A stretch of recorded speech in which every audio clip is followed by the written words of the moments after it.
Bonjour et bienvenue au podcast Ton Tremplin. Je m'appelle Mélissa Plante. Je suis ton hôte ici depuis 3 4 saisons. Écoute, on ne le sait pas combien ça fait de saisons. On s'en rappelle plus. Faudrait que je vérifie. Je pense que ça fait 3 épisodes que je le dis, puis j'ai pas eu le temps de scroller loin, loin, loin, loin, loin. C'est le premier épisode. Ben, bienvenue à bord. Bienvenue dans ce monde ici qui est complètement imparfait. C'est un peu la thématique du podcast de faire des actions et de ne pas attendre d'être dans la perfection pour avancer. C'est ma ligne directrice dans pas mal toutes les sphères de ma vie, j'ai envie de te dire. Et aujourd'hui, ce sera un podcast qui est imparfait. Si tu me regardes sur YouTube ou sur Spotify en vidéo, tu vois à quel point le background est magnifiquement beau, des belles plantes. Je suis particulièrement fière de ma Monstera qui porte bien son nom, qui est un monstre. Mais si on se déplace un petit peu, on voit la montagne de linge qui est juste là. Et c'est ça. C'est ça le podcast. C'est faire des actions et pas attendre que tout soit parfait. Donc, si tu me suis, si tu suis des gens sur les réseaux sociaux, qui est probablement le cas comme la majeure partie d'entre nous ont fait, fie-toi pas à 100% à ce que tu vois. Ça commence fort en tous. Aujourd'hui, j'ai envie de te parler du demi-marathon que je viens de faire à Fredericton. Et là, je sais que si tu te dis, bon, mais elle parle encore de course, bien, premièrement, les prochains épisodes vont parler beaucoup de course. Le demi-marathon, j'ai une entrevue avec des femmes qui s'en viennent, des femmes, des coureuses, et il y a le marathon d'Ottawa aussi qui s'en vient. Fait que attends-toi à ça pour les prochains épisodes. Ce que je trouve extraordinaire avec la course, c'est qu'on peut faire le parallèle à 100% avec notre vie. Puis probablement toutes les sphères de notre vie. Notre travail, notre famille, notre vie de couple, nos activités personnelles, nos objectifs. La course, c'est le parallèle parfait pour ta vie. Donc, si tu ne cours pas, ben écoute quand même, parce que ça va peut-être réveiller des choses, ça va peut-être te sonner une cloche, ça va peut-être te pousser à faire des actions dans certaines sphères de ta vie que tu n'aurais même pas pensé. Pourquoi je te fais ce petit recap-là de la course à Fredericton? Parce que j'ai appris des choses. J'ai des choses que je veux te partager et parce que j'adore écouter des histoires de courses et comment les courses ont été parce qu'on apprend beaucoup de ça. Puis moi aussi, c'est une façon de documenter mon parcours parce qu'on s'entend que dans un an, ça se peut que j'oublie certaines choses puis je me réécoute et que je fasse comme Oh my God, ça avait fonctionné, je vais le réessayer. On ne sait pas on ne sait jamais, j'utilise mes plateformes de réseaux sociaux comme un journal intime. Et d'ailleurs, je t'invite à me suivre, Mélissa, barre en bas, plante sur Instagram et TikTok si le cœur t'en dit, pour ne rien manquer de tous les dessous de toute ma vie. Donc, première chose, demi-marathon à Fredericton, j'habite Gatineau. Si tu ne le savais pas, je suis en Outaouais. Pourquoi Fredericton? On part de loin. Quand j'ai commencé à courir, je t'invite à aller écouter les premiers épisodes du podcast, donc de reculer. Je pense que c'est en 2020, la première saison. Je pense que c'est septembre 2020. Tu vas comprendre plein, plein, plein de choses par rapport à mon parcours de vie aussi. Mais je cours, ça fait plus de 10 ans. Et quand j'ai commencé la course, j'ai eu un début très, très chaotique. Mais j'ai commencé ici en Outaouais parce qu'il y a plein, plein de courses dans le week-end, Ottawa Race Weekend qui s'en vient à la fin du mois de mai, Army Run en septembre-octobre. Et je faisais ces deux courses-là systématiquement parce que en mai, c'est bien parce que tu t'entraînes en hiver, puis en septembre, c'est bien parce que ça te pousse à t'entraîner en été. Donc, je faisais souvent ces deux mêmes courses-là. Et à un moment donné, je me suis dit, mais moi, j'adore voyager. J'aime vraiment ça. C'est un de mes objectifs de vie de voyager de plus en plus à chaque année, que ce soit localement, dans ma province, dans mon pays ou à l'international. Et je me suis dit, mais pourquoi pas allier les deux passions? Pourquoi pas voyager pour courir ou courir pour voyager? Donc, aller faire des courses dans différentes villes et différents pays. Et quand j'ai commencé à courir, ça a été rapidement clair que le marathon était dans mes objectifs. Et je voulais faire mon premier marathon pour mes 30 ans. Ce qui, je crois, faisait, là, je calcule, je ne sais pas si ça faisait 4 ou 5 ans de mon jour 1 de course jusqu'à mes 30 ans pour faire mon marathon. Donc, j'avais quand même amplement le temps. Mais avec le mot marathon est venu la phrase marathon de Paris. Ça a toujours été sur ma liste de vie, d'accomplissement, ma bucket list, comme on dit, depuis mon jour probablement 1 de course. Parce que j'avais entendu dire que le marathon de Paris, tu cours dans la ville et tu vois à peu près toutes les grandes, l'architecture, les grands, comment on dit? On voit l'Arc de Triomphe, on voit le Louvre, on voit la Tour Eiffel. Donc, toutes les grandes architectures, tu vas passer 42 km, c'est quand même long. Donc, tu as le temps de voir la ville sous un autre angle que tu ne verrais pas nécessairement. Et ça m'a allumée parce que j'étais à Paris et je m'étais dit, oh my God, de voir ça sous un autre angle, de courir, d'avoir le temps, mais pas tellement, puis de voir plein de choses, puis de travailler pour voir un peu tout le côté plus touristique. Je trouvais ça super intéressant. Fait que, bref, je vais essayer de faire ça short parce qu'on va être là pour 2 heures. Ça a toujours été sur ma liste depuis que je cours de faire le marathon de Paris. Mais je ne voulais pas nécessairement aller à Paris courir un 5 km. Donc, j'ai voulu progresser, m'améliorer. Et bien, la vie avance, la vie passe et on a toutes des factures à payer et des hypothèques. Et en ce moment, dans ma vie, là, c'est quelque chose que je dois planifier. Je dois mettre de l'argent de côté, je dois planifier des vacances. C'est le genre de choses qui se planifient au moins 1 an d'avance. Il faut aussi acheter l'inscription pour la course. Puis c'est des courses qui sont très, très en demande, donc qui vont être sold out très rapidement. Un peu comme le marathon New York. Ça fait partie aussi de mes objectifs de vie. Le marathon New York, c'est un tirage. Donc, on doit mettre notre nom pour le tirage au sort. Ça se peut que tu ne sois pas sélectionné. Donc, encore là, c'est des choses qui se passent à l'avance énormément. Donc, il faut le planifier. Donc, en ce moment, j'ai un compte de banque où est-ce que je mets de l'argent de côté pour mes prochains futurs trips de voyage et je regarde qu'est-ce qui m'intéresse. Il y en a plein qui m'intéressent. Mais en attendant, qu'est-ce que je fais? Bien là, je me suis demandé, qu'est-ce que je peux faire pour me rapprocher de ce but-là et de cet objectif-là? Quel est mon plus petit pas possible pour me rapprocher de cet objectif de vie-là? Bien, le plus petit pas possible, c'est de faire des courses dans différentes villes au Québec. Donc, j'ai fait des courses, par exemple, à Laval. Puis là, tu diras, ouais, mais c'est pas super exotique. C'est pas nécessairement le but de toujours être dans l'exotisme. Le but, c'est que moi, j'aime ça visiter, j'aime ça voyager, j'aime ça courir.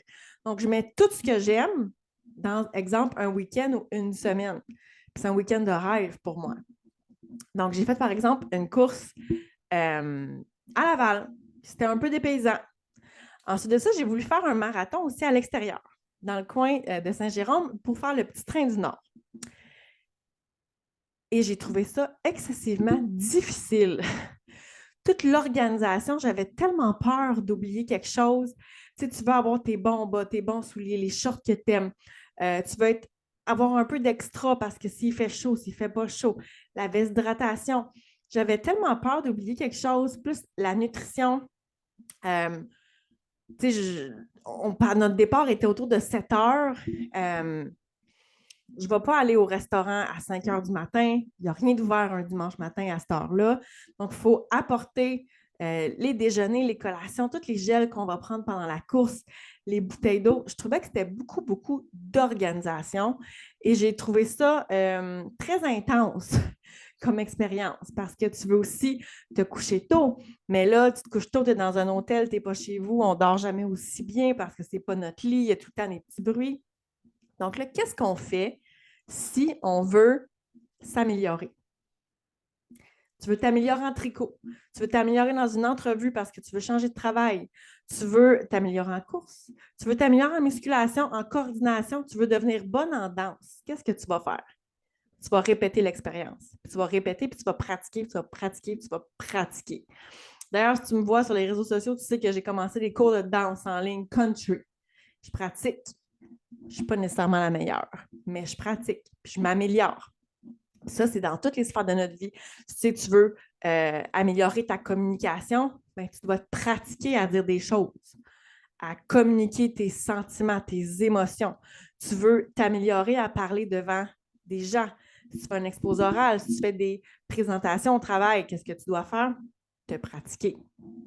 Donc, qu'est-ce que j'ai fait? J'ai essayé de me pratiquer. D'ailleurs, j'adore mes boucles d'oreilles. Je viens de me voir à la caméra. Je les adore. Tu sais, c'est ceux qui n'écoutent pas en vidéo, c'est les boucles d'oreilles un peu en forme de gouttes là, qui sont très populaires, très, très trendy. C'est même rare que je suis trendy, mais là, j'ai suivi la vague, j'ai trop magnifique. Qu'est-ce que je disais? Je disais que j'ai trouvé ça très intense. C'était une grande sortie de zone de confort. J'étais toute seule à l'hôtel. J'avais peur de ne pas me lever parce que, tu sais, on a tout le temps peur que notre cadran ne sonne pas. J'avais pas super bien dormi. J'avais mis mon assiette, gang. Si vous avez, je ne sais pas si vous avez écouté l'épisode, je l'ai sûrement dit dans mon recap de course, mais j'avais mis mon bagel au Nutella parce que c'est souvent ce que je mange avant une course sur le toit de la voiture pendant que je mettais ma valise dans l'auto. Et là, j'arrêtais pas de me répéter oublie pas ton bagel, oublie pas ton bagel, oublie pas ton bagel. Qu'est-ce que vous pensez que j'ai fait? Je suis partie. J'ai laissé mon bagel sur le toit de l'auto. Bref. Après cette expérience-là, je me suis dit, OK, j'ai trouvé ça inconfortable, j'ai trouvé ça intense, j'ai trouvé ça difficile, toute l'organisation et le branle-bas de combat que ça prend. Mais c'est parce que c'était ma première fois. Je n'étais pas habituée.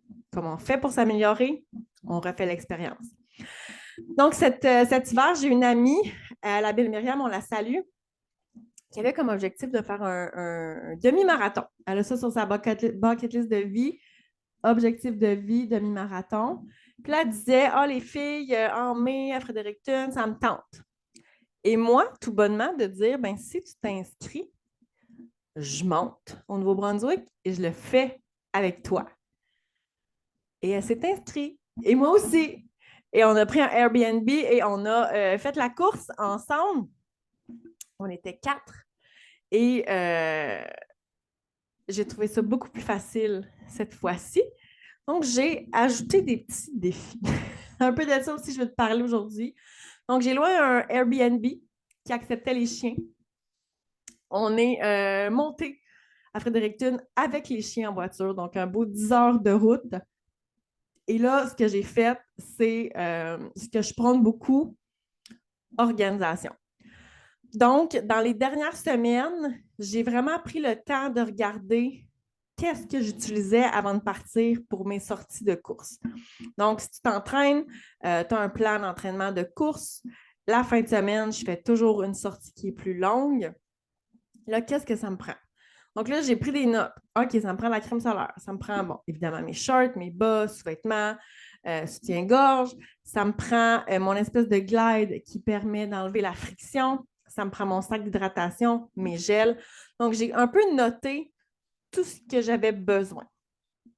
Et après ma dernière sortie de course, j'ai sorti tout le matériel après ma dernière sortie de longue course. J'ai sorti tout le matériel que j'avais eu besoin et je l'ai mis directement dans mon sac. C'était prêt, c'était là, ça attendait le voyage. J'ai lavé les vêtements que je voulais. Dès que ça a été sec, je les ai mis dans mon sac prêt à partir. Donc, je me suis vraiment organisée à l'avance pour être certaine de rien oublier, puis pour aussi m'enlever cette charge mentale-là. Parce que voyager avec des chiens, ben, ça prend de la nourriture, ça prend les bols, ça prend les lits, vêtements pour le séjour et tout. Donc, j'ai vraiment fait en sorte de m'organiser le plus possible avant, dès que j'ai pu, dans le fond. Pas plus compliqué. Dès que je pouvais, je préparais des trucs. Le voyage a super bien été. J'avais tout planifié mon menu aussi pour les 2 jours avant. Ça a vraiment allégé ma charge mentale parce qu'on est en carb load, donc on augmente la consommation de carbs pour vraiment avoir nos réserves de glycogène max, full, pour arriver à la course et avoir de l'énergie. Donc, j'avais planifié non seulement mes vêtements, mais aussi toute ma nutrition. On était dans un Airbnb, j'avais apporté de la nourriture avec moi. Donc, j'avais un pot de sauce à spaghetti, j'avais mes bagels, mon gruyot, tous mes gels. Donc, tout ce que je pouvais planifier, je l'ai planifié.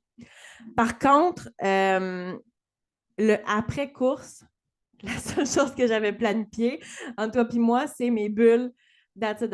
J'avais amené du bousseux pour célébrer, mais le après, j'avais pas nécessairement amené de nourriture. Je me suis dit, ben souvent dans un Airbnb, j'aime ça cuisiner parce que les restaurants, je me tanne très, très vite. Je trouve souvent que c'est très cher. Puis je suis toujours un peu déçue. Tu sais, moi, quand c'est cher, ça ne me dérange pas de payer, mais donne-moi-en mon argent, je vais être impressionnée si c'est cher. Puis je trouve qu'en 2024, malheureusement, c'est comme, plus comme ça. Donc, souvent, je vais apporter ma propre nourriture de la maison parce que je vais être moins déçue. Mais là, je me suis dit, regarde, je vais lâcher prise sur certaines choses. Et là, après, on a mangé plus au resto, mais le avant était tout organisé. Même chose pour la veille de ma course. J'ai organisé tout ce que je pouvais pour que le matin, tout soit prêt. Et là, c'était le moment du départ. Et j'ai pris le temps de pas célébrer. C'était pas une célébration, c'était plus vivre l'instant présent. Parce qu'on on travaille pour cet objectif-là depuis le mois de novembre. On s'est entraîné, on a fait un build-up d'entraînement. Et là, j'arrêtais pas de dire, c'est aujourd'hui, j'en reviens pas comment que ça a passé vite, puis on est là. C'est maintenant. Puis là, j'essayais de savourer chaque instant avec les filles, l'excitation, la foule, la musique.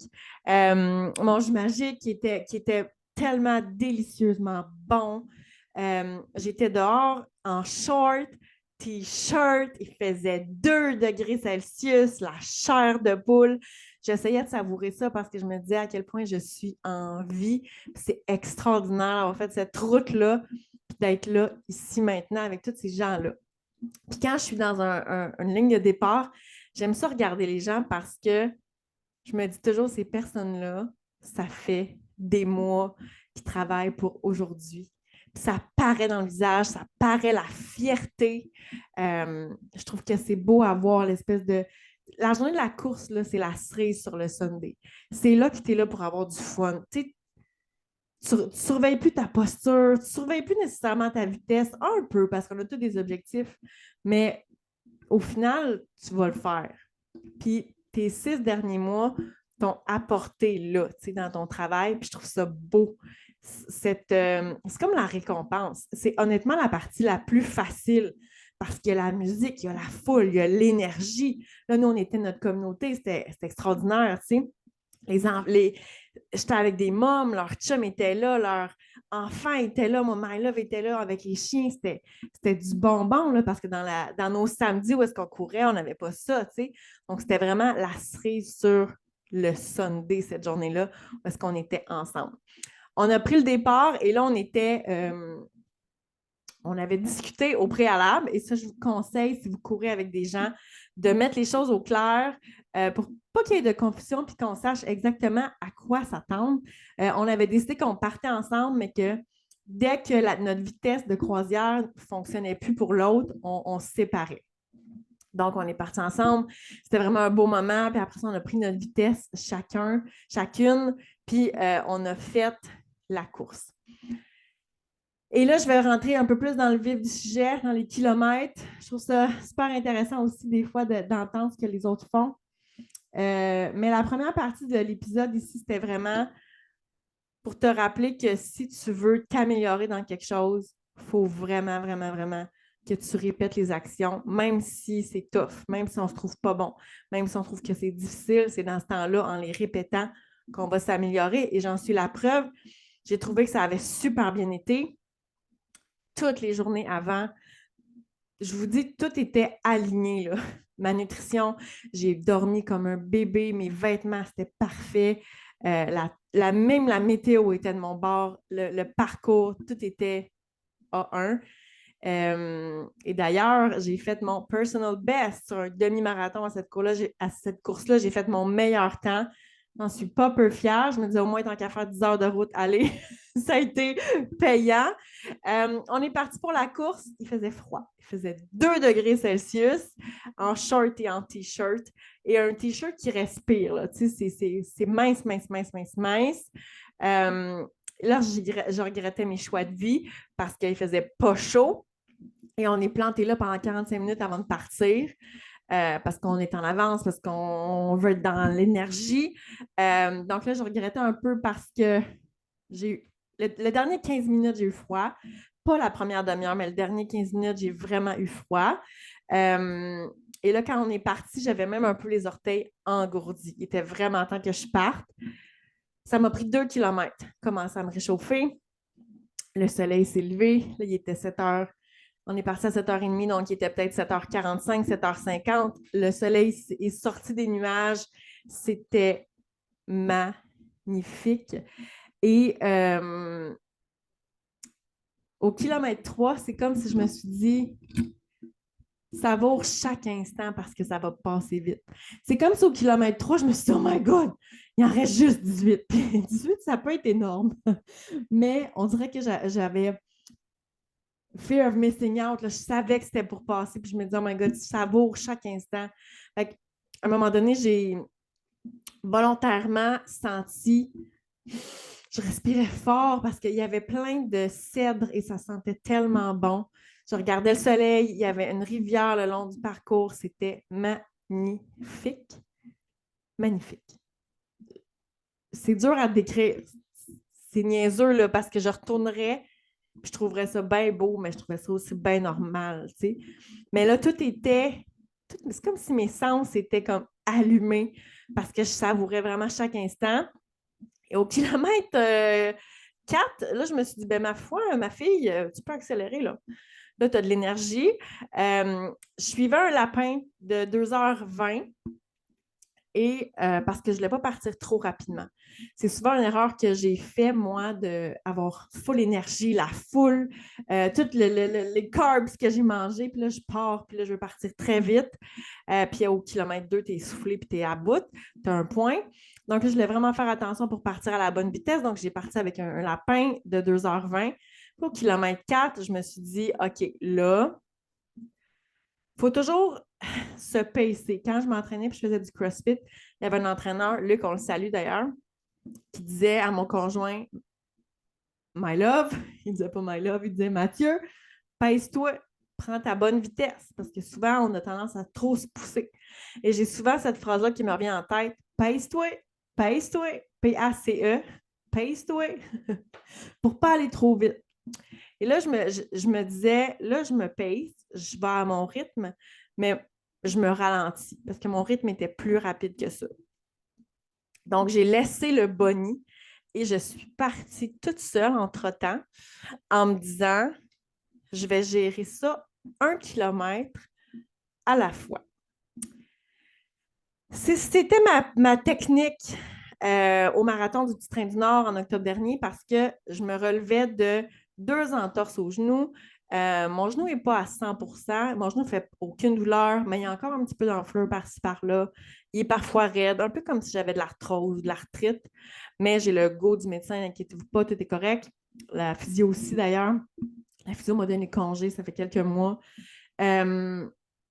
Et au Petit Train du Nord, au kilomètre 36, je l'avais appelé mon autobus de l'enfer. Il y avait un autobus au kilomètre 36 qui ramassait les gens après un certain temps. Parce que si tu avais passé ce cap-là dans tant de temps, tu n'avais plus le temps de compléter le marathon.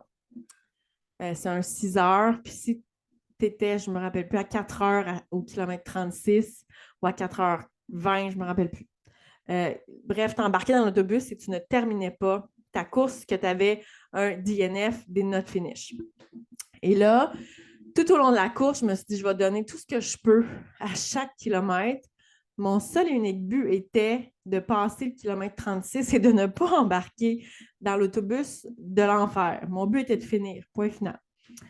Et j'ai géré ça 1 kilomètre à la fois en ne me projetant pas dans l'avenir, en ne me projetant pas dans le kilomètre 10, 15, 21, 32. Comment ça va aller? Je vais faire attention maintenant parce que je ne sais pas comment ça va aller.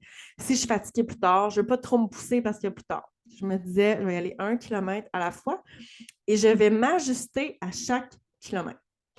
Et je me suis dit, you know what, ça a super bien été ça pour octobre dernier. On y va avec la même technique. Donc, au kilomètre 4 à peu près, j'ai décidé d'y aller 1 kilomètre à la fois et de pousser quand je pouvais pousser, ralentir un peu quand je pouvais. Et là, j'ai testé des choses, ma nutrition, tout a bien été. Ça a vraiment été une course où est-ce que toutes les étoiles étaient alignées et j'ai réalisé mon personal best. Et je suis extrêmement fière. Mais au-delà de tout ça, puis là, je vais dire une phrase, puis on s'en fout, là. C'est juste que c'est pour ce que je vais dire par après.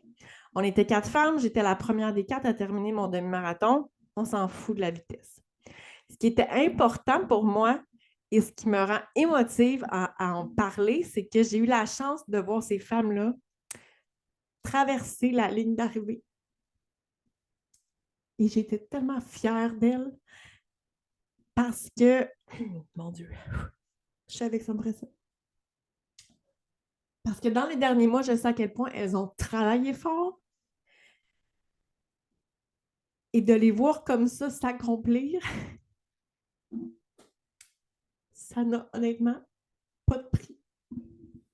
On va prendre un petit instant, tout le monde. Je vais de l'eau pour quelque chose. Puis de voir aussi leurs conjoints qui étaient là, les célébrer.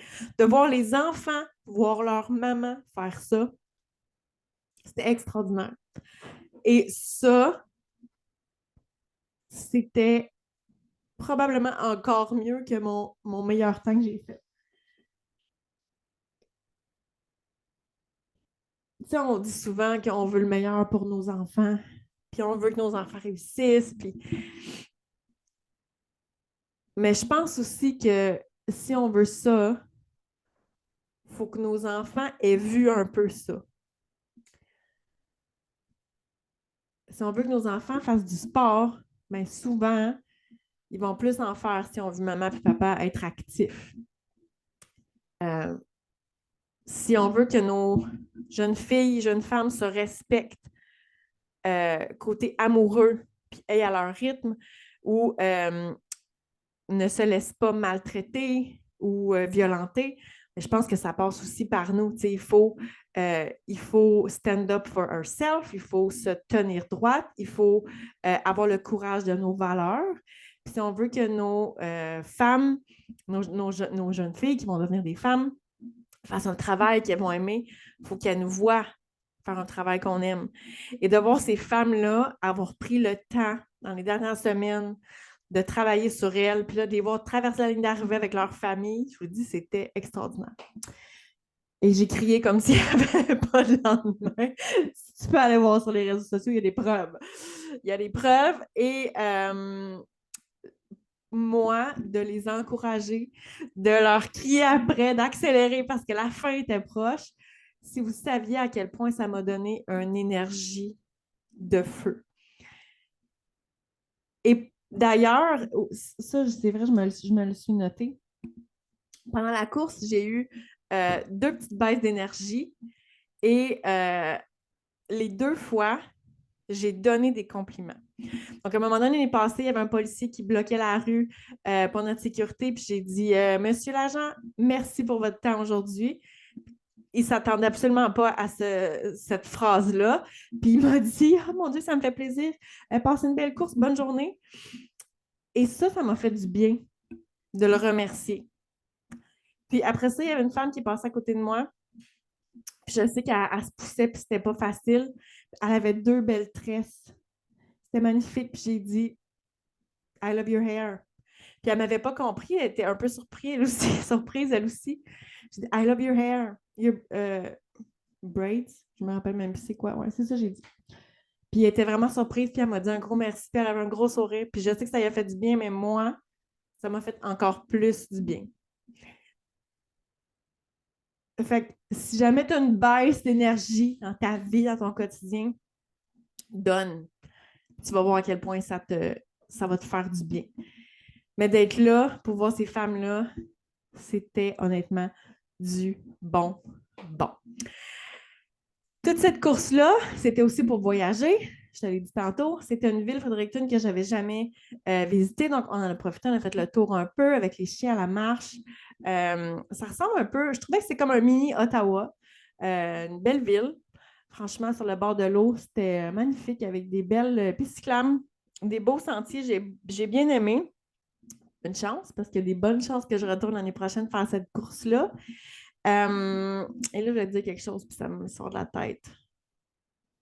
La ville, la course. Ben, ma foi, je pense que ça va faire le tour. Ah oui, ce que je voulais te dire, c'est que si on veut s'améliorer, ben, il faut se pratiquer. Donc, c'était aussi une façon pour moi, cette course-là, de pratiquer tout pour mon marathon qui s'en vient dans 2 semaines. Donc, mes vêtements, mon hydratation, ma nutrition, mon sommeil, mon carb load, c'était vraiment une façon pour moi de travailler ça puis d'aller voir s'il y a des choses que je vais changer ou améliorer ou modifier. J'ai analysé un peu tout ça. La seule chose que je vais modifier, c'est dans mon carb load. On était en voiture. Puis là, j'avais été au Bug Barn acheter des bonbons. Chose que je mange à peu près jamais de jujube. On avait acheté des cerises en jujube, des raisins, des amandes enrobées de chocolat. Et je ne mange jamais ça. Et j'ai eu mal à la tête. Donc, je pense que ça venait un peu du sucre que j'ai consommé. Mais c'est la seule chose que je vais modifier. Un peu moins de sucre, un peu moins de bonbons. Puis je vais manger des glucides d'une autre forme. Mais si on veut s'améliorer, il faut persévérer, il faut se laisser le temps et il faut pratiquer. Puis ça, moi, j'ai souvent skippé ces étapes-là. Je n'étais pas bonne et je me disais tout le temps, ah, ben, c'est pas fait pour moi. Mais la vérité, c'est que tu ne peux pas être bonne à la première fois. T'sais. On a commencé l'université, on a commencé le cégep. Au jour 1 de notre cégep, on n'était pas bon. Ça nous a pris 3 ans pour notre diplôme, 4 ans pour notre diplôme. Il faut travailler pour arriver à être bon. Puis c'est la même chose dans toutes les sphères de notre vie. Donc, j'espère que cette course-là t'aura inspiré. J'espère que ça t'aura donné le goût de courir ou d'être active ou justement de persévérer et de pratiquer dans la zone de ta vie où est-ce que tu as envie de t'améliorer. Là-dessus, si tu as des amis qui sont fans de course, je t'invite à leur envoyer l'épisode, partager sur tes réseaux sociaux si tu penses que ça peut inspirer quelqu'un. Puis là-dessus, ben, je te laisse et on se retrouve la semaine prochaine pour un autre épisode de ton podcast préféré, ton tremplin. Allez, ciao, ciao!